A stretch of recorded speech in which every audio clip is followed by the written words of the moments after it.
Campinas. CBN, Café com Política. Bruno Silva, cientista político, já conectado para o nosso cafezinho. Bom dia. Bom julho também, Bruno. Começando o mês, né? Muito bom dia para você, Sandra. Bom dia para todos os nossos queridos ouvintes aí do CBN Campinas, né? Tomara que seja um mês aí bacana, de férias para muitos também, né, Sandra? Mas inclusive vereadores, né? Todos. Também, né? Esses também aproveitam para sair de recesso aí. As decisões do município caminham um pouco mais lentas.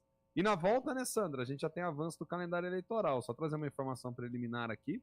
A partir de sexta-feira agora já começa um prazo que é de 15 dias para finalização, para definição mesmo, aí dos candidatos, das candidatas, né? Celebração das convenções partidárias. Vamos ficar de olho aí para ver o que virá. Vamos, com certeza.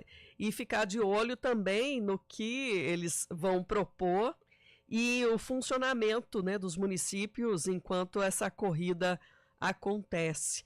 Porque as prefeituras de muitos municípios não estão conseguindo pagar as despesas e ficam dependentes daquelas verbas que vêm do Estado, que vêm do governo federal. Falta planejamento ou são municípios que arrecadam pouco para manter as atividades, hein, Bruno? Ou de tudo um pouco?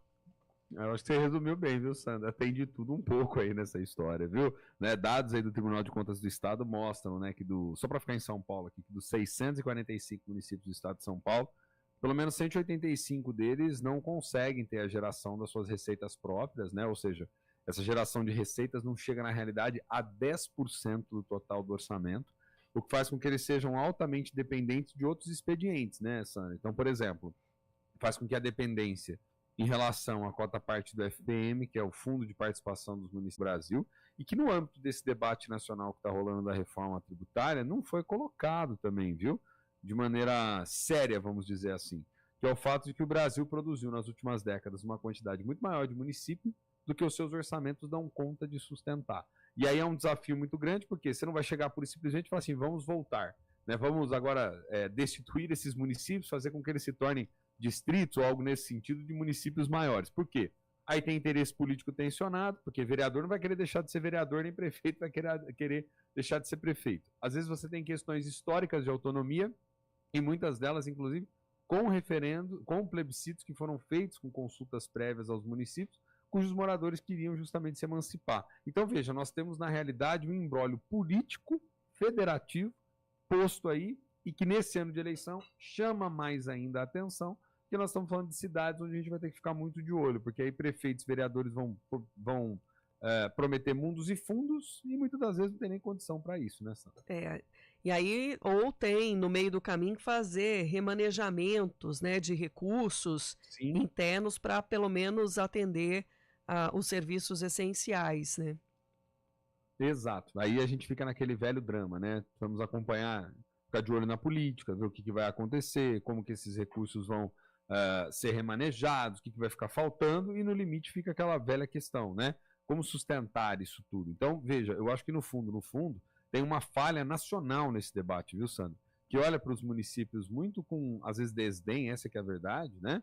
E para muitos deputados e congressistas, isso é até bom, porque significa que esses municípios vão ficar numa lógica de governismo para sempre, ou seja, fica numa dependência maior dos recursos desses parlamentares, esses parlamentares brigam em Brasília para mandar verba, isso serve de alguma forma como uma correia de transmissão política e essa história toda não tem fim. Então é aquilo que eu falo, às vezes quando a gente ouve algumas notícias, né, principalmente aqui na rádio que toca notícia, as notícias, né, nacionais que mostram deputados estão em busca das emendas PIX, deputados estão em busca de recursos X, Y. É por quê? Porque há um problema estrutural mais amplo no federalismo brasileiro e que passa, inclusive, num dos estados mais ricos da nação, se não o mais rico, como é o caso do estado de São Paulo, por centenas de cidades aí paulistanas que a gente está vendo essa realidade de não ter, de fato, orçamento para poder deixar as contas em dia, né, Sandra? Então, veja, é um problema que não está sendo atacado num debate, que é um debate importantíssimo sobre tributação, sobre repactuação federativa no Brasil. Né? E até também de prefeituras que conseguem, com aval da Câmara, fazer aquela abertura de crédito adicional, fazer empréstimos, financiamentos, né, como a justificativa de que precisa fazer melhorias, precisa fazer investimentos, só que fica aquela despesa, né, aquele financiamento a longo prazo para outros gestores, inclusive, e nem sempre conseguem equilibrar a conta. Fica a perder de vista e vai perdendo de vista e de repente o controle a gente não vê ele acontecendo, né, Sandra? Então isso é um drama, assim, no Brasil, viu? É um problema que não é dos menores e acho que em ano eleitoral é importante a gente ficar ainda mais atento a isso tudo, principalmente porque vai ter gestor prometendo mundos e fundos, né, Sandra? E aí na prática, quando a gente vai ver, a situação ela é bem diferente. Por isso, vamos abrir o olho e acompanhar com muita atenção. Bruno, obrigada pela participação de hoje. Ao longo da semana a gente vai trazendo outras atualizações, inclusive também de alguns dos assuntos que foram recentemente discutidos na Câmara, que a gente ainda não detalhou. Só para exemplificar aqui, né? Tivemos a parada LGBTQIA+, aqui em Campinas no fim de semana, e aí veio, paralelo a isso, também o pedido de reconhecimento dessa parada pela vereadora Mariana Conte, trazendo esse evento como uma manifestação cultural aqui da cidade. Importante medida também diante do mês aí da visibilidade, né, de toda a população, né, de todos aqueles que se identificam, né, com a pauta LGBTQI a mais. Então acho que é importante sim, viu, Sandra? Tem que ter espaço, tem que ter representação, a diversidade tem que ser preservada e todos devem ser respeitados, né? Então isso faz parte do jogo político, acima de tudo que a gente verifica.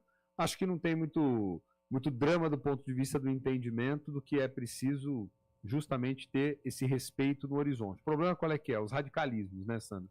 Os radicalismos hoje eles estão por todos os lados e aí, infelizmente, as pessoas acabam se exaltando, acabam exagerando. Você tem aí, por vezes, um conservadorismo muito forte que bate nisso, e aí os progressistas vão em cima dos conservadores, enfim, e fica aquela situação onde a gente acaba não avançando onde deve avançar, que diz respeito ao quê? A preservação dos direitos das pessoas, né? Inclusive o direito delas externarem, terem a sua identidade e serem o que elas quiserem ser, né, Sandra? Acho que esse é o ponto fundamental, que falta muito essa concertação hoje, e é onde a gente vê esses radicalismos aflorarem em cada uma das câmaras municipais esparramadas aí pelo nosso território.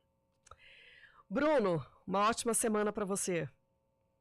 Obrigado, Sandra, para você também. Um abraço forte para os nossos queridos ouvintes, claro. Tem bastante assunto aí para a gente conversar ainda. Valeu. Valeu.